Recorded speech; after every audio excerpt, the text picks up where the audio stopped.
Hi friends, कसे आहात? स्वागत आहे तुमचं किचन क्वीन वसुंधरामध्ये. हिवाळ्यामध्ये भाज्या ज्या असतात त्या आपल्याला भरपूर प्रमाणात मिळतात. पण काही वेळेला आपल्याला या भाज्या सतत खाऊन खाऊन कंटाळा येतो. तर त्यावेळी आपण एकतर कडधान्य बनवतो किंवा अशा प्रकारची कुठली तरी वेगळी रेसिपी आपल्याला हवी असते. तर आज आपण अशाच वेळी ज्यावेळी आपल्याला भाज्यांचा कंटाळा येतो, तर त्यावेळी झटपट बनणारी आणि अतिशय चटकदार, टेस्टी, पारंपरिक, पौष्टिक अशी रेसिपी पाहणार आहोत. तर आज आपण पाहणार आहोत कुरडईची भाजी. तर ही कुरडईची भाजी कशी बनवायची हे जाणून घेण्यासाठी व्हिडिओ आहे तो शेवटपर्यंत पहा आणि चॅनलवर नवीन असाल तर चॅनलला सबस्क्राईब करा. त्याचबरोबर शेजारच्या बेल आयकॉनला क्लिक करायला देखील विसरू नका, ज्यामुळं तुम्हाला इथून पुढच्या इतर रेसिपींचे नोटिफिकेशन जे आहे ते लगेचच मिळून जाईल. ही कुरडईची भाजी बनवण्यासाठी मी या ठिकाणी 8 ते 10 होतील इतक्या कुरडई घेतलेल्या आहेत. मी घेतलेल्या कुरडई ज्या आहेत त्या व्हाईट कलरच्या आहेत. जर तुमच्याकडे कलरच्या असतील तर त्या वापरल्या तरी देखील चालेल. तर या कुरडई आपल्याला सुरुवातीला थोड्याशा ब्रेक करून घ्यायच्यात, थोड्याशा मोडून घ्यायच्यात, पण खूप बारीक असा त्याचा चुरा करायचा नाहीये. एका बाजूला मी कुरडई ज्या आहेत त्या मोडून घेते आणि दुसऱ्या बाजूला मी पाणी जे आहे ते गरम करायला ठेवलेलं आहे.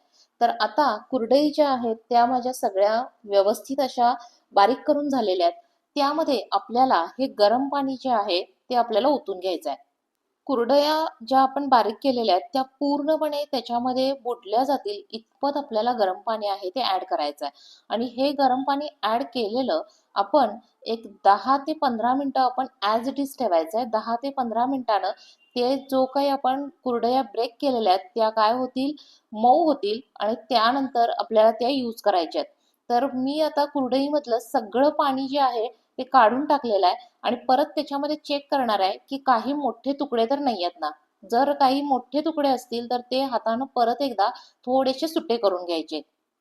कुरडईचे हे जे तुकडे आहेत ते आपण सुटे केल्यामुळं ज्यावेळी आपण त्याला फोडणी देणार आहे तर त्यावेळी सगळे मसाले जे आहेत ते त्याला व्यवस्थित असे लागले जातील. खूप मोठे तुकडे असे ठेवायचे नाहीत. आता ही भाजी बनवण्यासाठी मी कढई व्यवस्थित अशी गरम करून घेतलेली आहे.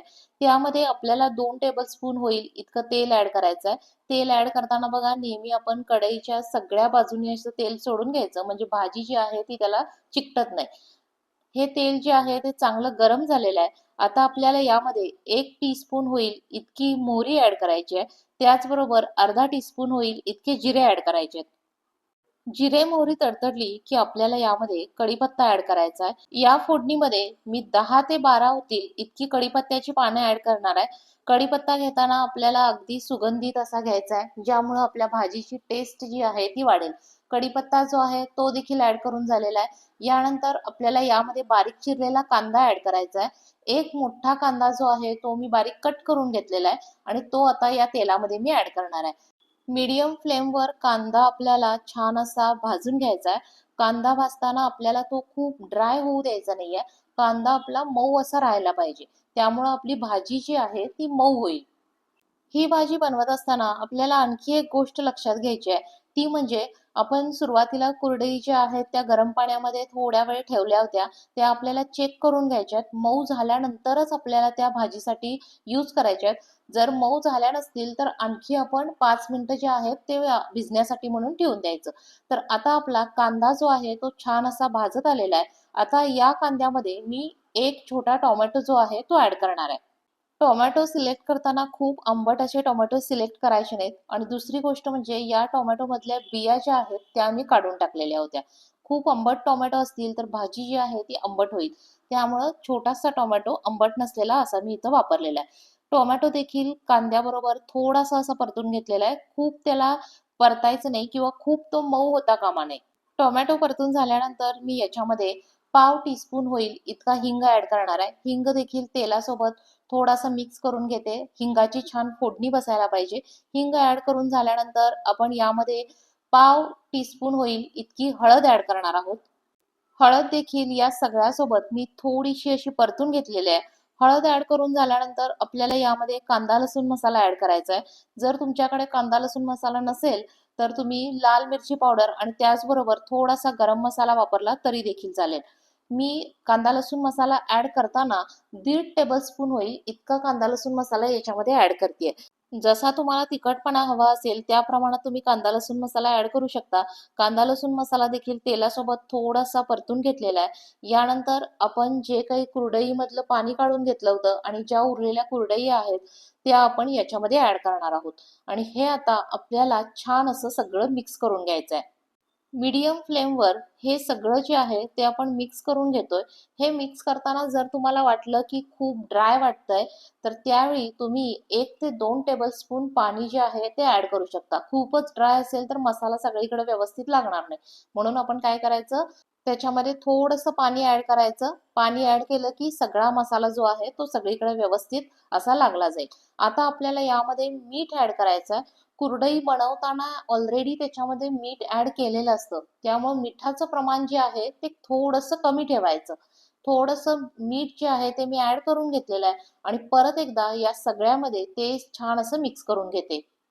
सगळे पदार्थ जे आहेत ते मिक्स झालेले आहेत। गॅसची फ्लेम मी आता मंद केलेली आहे। त्याच्यावर एक प्लेट ठेवलेली आहे आणि एक प्लेट ठेवून आपल्याला 5 मिनिटासाठी त्याला एक छान अशी वाफ येऊ द्यायची आहे। 5 मिनिटं झालेली आहेत। प्लेट आपण बाजूला करूयात आणि पुन्हा एकदा सगळं थोडंसं हलवून घेऊया, जेणेकरून सगळीकडं मसाला जो आहे तो छान असा लागला जाईल। सगळ्या क्वांटिटीला एकसारखी वाफ जी आहे ती मिळेल। आता प्लेट काढून मी हे छान असं मिक्स करून घेतलंय। मिक्स झाल्यानंतर आपल्याला यामध्ये थोडीशी कोथिंबीर ऍड करायची आहे। कोथिंबीर ऍड केल्यामुळं छान अशी टेस्ट येणार आहे, म्हणून मी शिजवतानाच त्याच्यामध्ये कोथिंबीर जी आहे ती घातलेली आहे। कोथिंबीर घालून झाल्यानंतर परत एकदा ती या सगळ्यामध्ये मिक्स करून घेऊयात। कोथिंबीर आपण यामध्ये मिक्स करून घेतलेली आहे। भाजीचा छान असा वास यायला लागलेला आहे। ही भाजी जी आहे ती तुम्ही टिफिनसाठी सुद्धा नेऊ शकता किंवा घरी सुद्धा बनवून लगेच खाऊ शकता। ही भाजी जी आहे ती तुम्ही चपाती किंवा भाकरी याबरोबर कशाबरोबरही खाऊ शकता। भाजी जी आहे ती आपली रेडी झालेली आहे। आता ती मी एका प्लेटमध्ये घेतलेली आहे। प्लेटमध्ये घेऊन मी परत एकदा त्याच्यावर वरती कोथिंबीर जी आहे ती स्प्रेड करणार आहे। तुम्हाला जर शेंगदाणे आवडत असतील तर ते देखील तुम्ही या भाजीमध्ये ऍड करू शकता। फक्त शेंगदाणे जे आहेत ते काय करायचे, सुरुवातीला तळून घ्यायचे आणि नंतर आपण ज्यावेळी कुरडईचा चुरा त्याच्यामध्ये ऍड करतोय तर त्यावेळी आपण ते शेंगदाणे आहेत ते ऍड करायचे असतात। तर अशा प्रकारे आपली कुरडईची भाजी जी आहे ती खाण्यासाठी म्हणून रेडी झालेली आहे। तर ही होती आपली आजची पारंपरिक आणि चटकदार अशी कुरडईची भाजी बनवण्याची रेसिपी।